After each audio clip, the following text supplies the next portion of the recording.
You know, looking back at the parade of cars we've tested over the last 15 years, we can't help but recall some of the most interesting models that have found their way into our parking lot.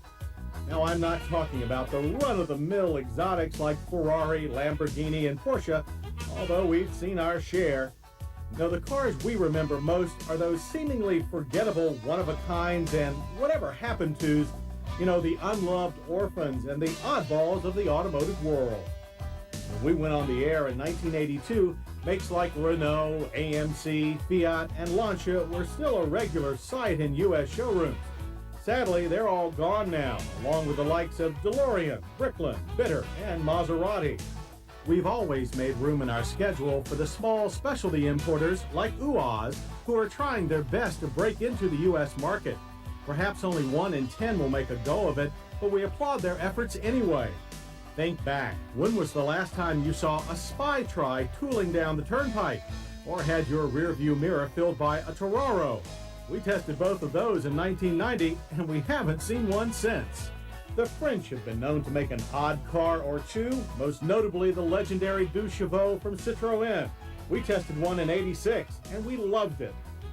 Egged on, no doubt, by the success of Cuisinart's La Machine, Renault brought Le Car to the U.S. Unfortunately, it was Le Flop in the sales department and left our shores in the early '80s.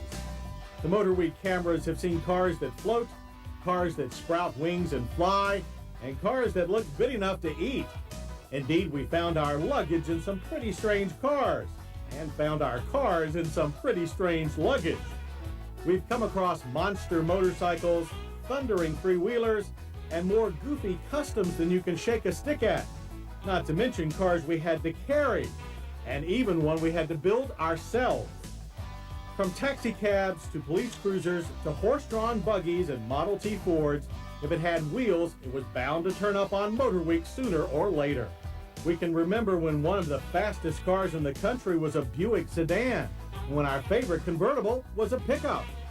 Undoubtedly, our biggest test was that of this 1993 Mack truck. We still cringe thinking of our poor test driver decked out in a helmet and Nomex as he ground the gears over and over again. For pure thrills, it's hard to top the experience of driving a manufacturer's concept vehicle or show car. We've had the good fortune over the years of wheeling around quite a few of these one-offs, and we can never get enough.